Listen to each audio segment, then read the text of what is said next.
La réalité est simple et en même temps percutante. Le temps dont nous disposons est limité. Dans un siècle, aucun d'entre nous ne sera encore ici, et cette certitude transforme complètement la valeur du présent. La vie que tu vis aujourd'hui est unique et irrépétible, précisément parce qu'elle a une fin. Comprendre cela ne devrait pas susciter la peur, mais apporter de la clarté. Chaque jour prend un poids différent lorsque nous acceptons que notre existence n'est pas infinie et que chaque décision laisse une trace. C'est pourquoi l'une des réflexions les plus importantes que chacun puisse avoir concerne ce dans quoi il souhaite investir sa vie. Il ne s'agit pas de suivre une tradition particulière, une figure publique ou un chemin imposé. L'essentiel est de te demander avec honnêteté si ce que tu fais aujourd'hui reflète réellement ce que tu veux construire avec ton temps. Chaque choix personnel, aussi petit qu'il puisse paraître, est une manière de répondre à cette question silencieuse. Est-ce que cela représente la vie que je veux vivre ? De nombreux enseignements anciens offrent des outils précieux pour assumer la responsabilité de notre propre existence, non pas pour devenir ce que les autres attendent de nous, mais pour concevoir une vie alignée avec notre essence. Cela s'applique tout particulièrement à l'esprit. Une grande partie de la souffrance humaine naît d'une identification erronée. Croire que nous ne sommes que nos idées, nos étiquettes ou les attentes extérieures. De cette confusion surgissent l'anxiété, l'insatisfaction et le vide. Notre manière de penser façonne la façon dont nous expérimentons le monde. C'est pourquoi consacrer du temps à comprendre le fonctionnement de l'esprit n'est pas une perte, mais un investissement essentiel. Comprendre le corps nous permet de prendre soin de notre santé, mais comprendre l'esprit nous offre quelque chose de plus profond encore, la liberté intérieure. Cette compréhension transforme également la manière dont nous accompagnons les autres, en particulier nos enfants.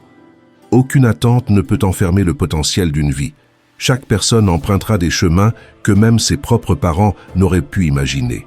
La véritable guidance ne consiste pas à imposer des destinations, mais à cultiver des qualités intérieures comme la patience, qui se manifestent aussi bien dans les grands défis que dans les moments ordinaires du quotidien, que ce soit dans les embouteillages ou en attendant dans une file. Là aussi, dans la simplicité, la sagesse s'entraîne. La patience est une qualité essentielle pour tout être humain. Elle ne se limite pas à des moments ponctuels. Elle définit la manière dont nous entrons en relation avec le monde. Tout comme la patience, la bienveillance est une force silencieuse qui ne produit jamais de conséquences négatives. Traiter les autres avec respect et considération ne diminue rien. Cela ajoute toujours. Ainsi, lorsqu'il s'agit d'éduquer un enfant, ce qu'il y a de plus précieux n'est pas d'imposer un destin, mais de transmettre des principes solides. Enseigner la discipline, cultiver la bonté, développer la patience et apprendre à maintenir l'attention sont des outils fondamentaux pour la vie. La capacité de se concentrer, de ne pas se laisser emporter par des distractions constantes, est un apprentissage qui fait toute la différence. L'important n'est pas de décider ce qu'une personne fera de ses outils, mais de lui offrir les éléments nécessaires pour qu'elle construise son propre chemin. Chaque individu décidera comment combiner ses ressources et quel sens leur donner, sans interférences extérieures. Dès le moment où nous naissons, il existe en nous un élan naturel de croissance. D'un côté, il y a le développement physique inévitable. Le corps change, s'étend et mûrit avec le temps. Mais il existe un autre type de croissance, plus profond, qui ne dépend pas du corps. C'est une nécessité intérieure, perceptible comme un élan du cœur, de l'esprit, ou de quelque chose d'encore plus intime. Peu importe le nom qu'on lui donne, c'est ce désir intérieur d'évoluer, de s'élever et d'aller au-delà au cours de cette vie. Cette élévation peut se manifester de nombreuses manières. Certaines personnes cherchent à croître économiquement. D'autres souhaitent accroître leur influence, leur pouvoir ou leur capacité à contrôler leur environnement. Il existe de multiples chemins pour gravir des échelons dans le monde matériel, social ou politique. Cependant, la plupart de ces formes de croissance comportent un coût caché. Elles se construisent souvent au prix de la perte, du sacrifice ou de la souffrance d'autrui. Il existe pourtant une forme de croissance qui ne génère aucun dommage collatéral, l'évolution intérieure. Celle qui consiste à devenir une meilleure personne, à développer la conscience, la compassion et la sensibilité humaine. S'élever à partir du cœur, avec une attitude aimante envers la vie et le monde que nous habitons, est la seule expansion qui n'a pas besoin que quelqu'un d'autre tombe pour que l'on s'élève. Lorsque la croissance est orientée vers l'intérieur, elle ne produit pas de conséquences négatives. Ce type d'évolution ne laisse aucune perte sur son passage, car il ne se construit ni sur la compétition, ni sur l'exclusion. En te développant de cette manière, ce qui s'élargit n'est pas seulement ton bien-être personnel, mais une qualité profonde que beaucoup décrivent comme de l'amour, et qui se manifeste concrètement par l'empathie et la compassion authentique. C'est une croissance qui éveille naturellement le désir que les autres puissent, eux aussi, faire l'expérience de cette même plénitude. Après de nombreuses années de pratique, de réflexion et d'enseignement, la conclusion est claire. Chaque être humain peut librement décider dans quoi investir son temps et son énergie. Cependant, il n'existe qu'une seule forme de développement qui, à grande échelle, ne produit ni dommage ni séparation. Celle qui se concentre sur le renforcement du caractère, la culture d'un cœur sensible et l'élargissement de la compréhension envers ceux qui nous entourent. Lorsque notre manière de voir la vie se fonde sur l'inclusion, la croissance cesse d'être individualiste pour devenir partagée. Les réponses profondes n'apparaissent pas en accumulant des informations extérieures. Elles ne se découvrent pas uniquement en étudiant des textes, en lisant des théories ou en consommant du contenu sur un écran. S'il existe une vérité que l'on puisse comprendre au cours de cette vie, elle doit être accessible dans l'instant présent, sans dépendre de circonstances particulières ni d'activités spécifiques. La liberté face à la souffrance n'est pas une promesse future, mais une expérience qui peut être explorée ici et maintenant. Apprendre à habiter le moment présent est essentiel pour réduire le mal-être intérieur. Il existe des pratiques qui entraînent l'attention et aident à ancrer l'esprit dans l'instant. Lorsque la conscience reste prisonnière des souvenirs du passé, en revivant des offenses, des pertes ou des situations qui n'existent plus, la souffrance demeure active dans le présent.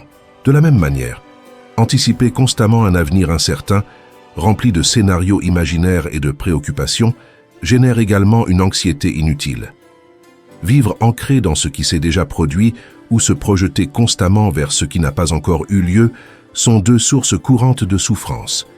Retrouver la présence n'élimine pas les défis de la vie, mais transforme profondément la manière dont nous les vivons et y répondons.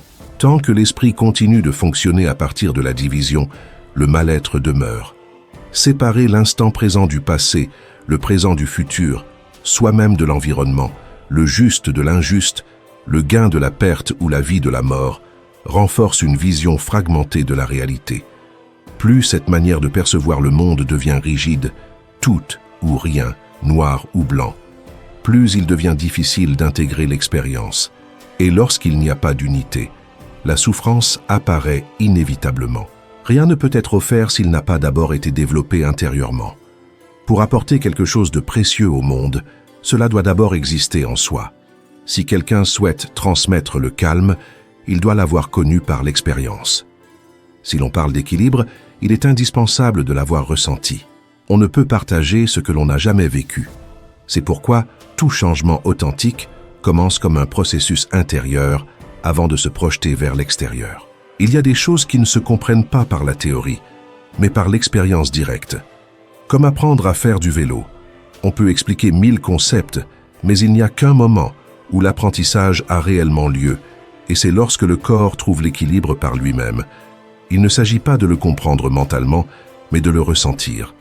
De la même manière, l'équilibre n'est pas une idée, c'est une sensation. Il en va de même pour la paix, l'amour, la gratitude ou la compassion. On ne les pense pas, on les expérimente. La première étape consiste à développer une profonde appréciation de sa propre existence. Reconnaître la valeur d'être en vie, d'avoir l'opportunité d'expérimenter, d'habiter ce corps et cet instant. Aimer la vie non pas comme un concept abstrait, mais comme une expérience réelle.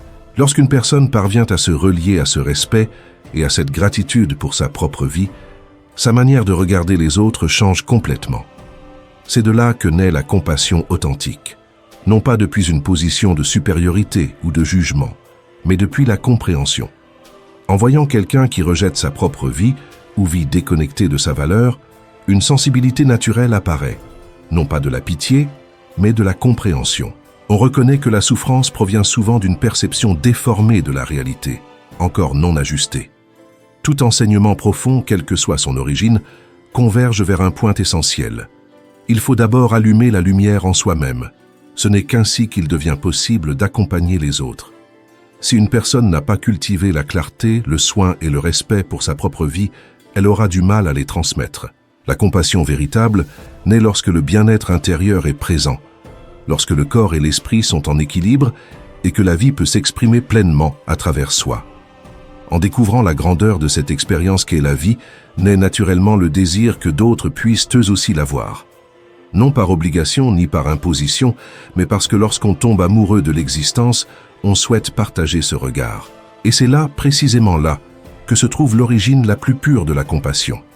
Le type de personne que tu es est profondément déterminé par tes habitudes. La patience, la discipline et la force de volonté ne sont pas de simples traits aléatoires, mais des qualités qui influencent chaque domaine de la vie. Certaines personnes semblent les posséder naturellement, tandis que d'autres non. Pourtant, la véritable question n'est pas de savoir si nous naissons avec elles, mais si elles peuvent être développées consciemment au fil du temps. Lorsqu'une qualité fait partie du caractère, elle se manifeste dans tout ce que l'on fait. La discipline, par exemple, ne se limite pas à un domaine précis.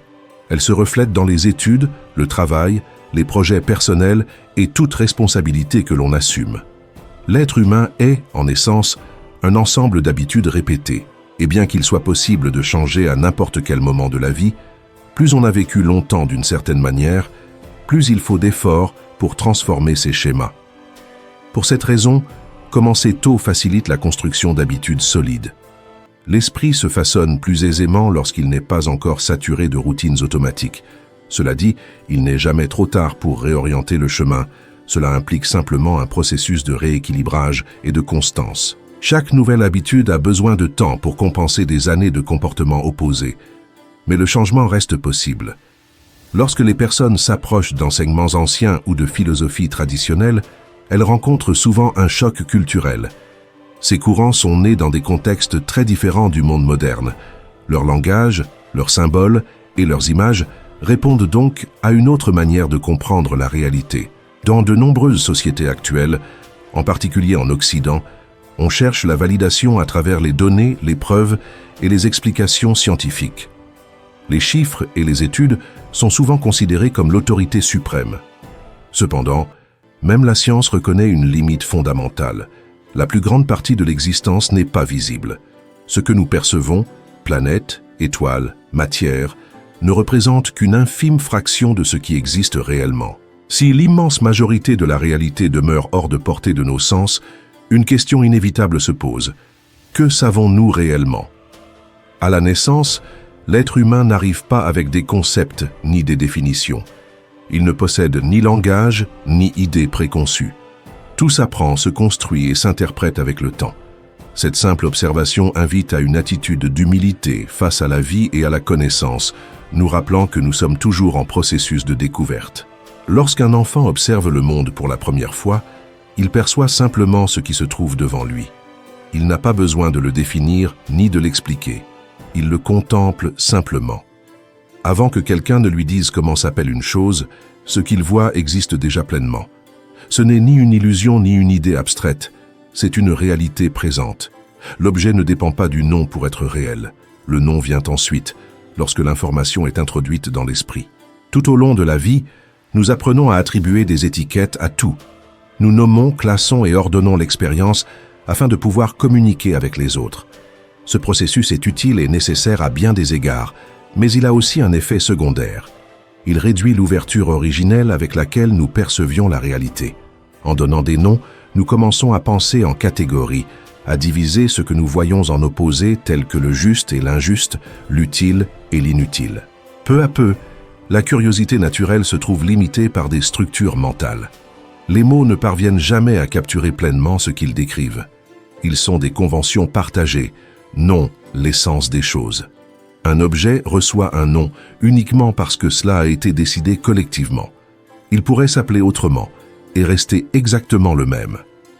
Le terme ne définit pas sa nature, il sert seulement à faciliter la compréhension de ce à quoi nous faisons référence. Le langage est un outil, non la vérité en elle-même. Chaque fois que nous utilisons un mot, nous établissons une séparation. En nommant quelque chose, nous le distinguons du reste de l'environnement. Nous lui donnons une forme, une limite, un dedans et un dehors. Pourtant, la réalité dans sa totalité n'est pas fragmentée. La division se produit dans l'esprit, non dans l'existence elle-même.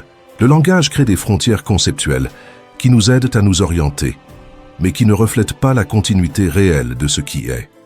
Un exemple clair en est la manière dont nous comprenons le temps. Lorsque nous disons qu'il fait jour ou nuit, nous parlons depuis une perspective limitée. À un même instant, les deux existent simultanément dans différentes parties du monde. Il n'y a pas de séquence absolue où l'un se produit avant l'autre. Ils coexistent au même moment. Ce qui change, c'est le point à partir duquel nous observons. Cette compréhension nous invite à remettre en question la rigidité avec laquelle nous interprétons la réalité. Beaucoup des séparations que nous tenons pour acquises ne sont pas inhérentes à l'existence, mais des constructions mentales que nous utilisons pour comprendre le monde. En le reconnaissant, s'ouvre la possibilité de percevoir la vie avec plus d'ampleur et moins de division. De la même manière que le jour et la nuit existent en même temps dans différents endroits du monde, la vie et la mort coexistent également. Nous avons tendance à penser qu'il y a d'abord la vie et que, bien plus tard, viendra la fin. Mais cette idée n'est aucune garantie. Rien n'assure que demain soit acquis, quel que soit le degré de santé de notre mode de vie. La fragilité de l'existence nous rappelle que ces deux états sont présents simultanément, même si nous préférons ne pas y faire face. Dans cette même perspective, des concepts comme le succès et l'échec ne peuvent pas non plus être séparés. Il n'existe pas une seule personne véritablement couronnée de succès qui ne porte, en même temps, une histoire faite d'erreurs, de chutes et d'apprentissage.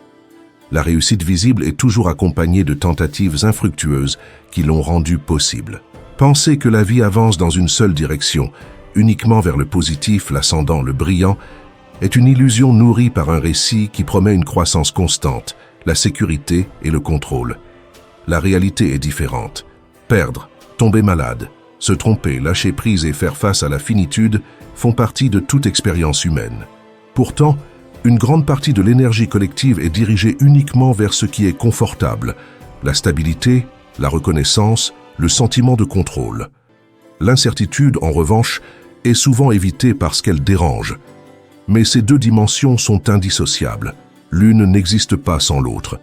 Plus tôt cette dualité est acceptée, plus la manière de vivre devient honnête. Comprendre que tout inclut son opposé transforme la façon dont nous valorisons le présent. Au lieu de poursuivre sans relâche des objectifs, s'éveille une appréciation plus profonde de ce qui est déjà là. Car au final, chacun arrive seul et repart seul, et c'est dans le chemin parcouru que réside le véritable apprentissage. On parle beaucoup de l'état d'esprit et ce n'est pas un hasard. Tout commence dans l'esprit. C'est là le cœur des pratiques traditionnelles. Au-delà de la technique, de la force ou de la forme, l'essentiel est le niveau de compréhension qu'une personne atteint au sujet de sa propre vie. En définitive, tout se résume à une seule question. Qu'as-tu compris de ton existence durant le temps qui t'a été donné? C'est là le véritable centre de tout.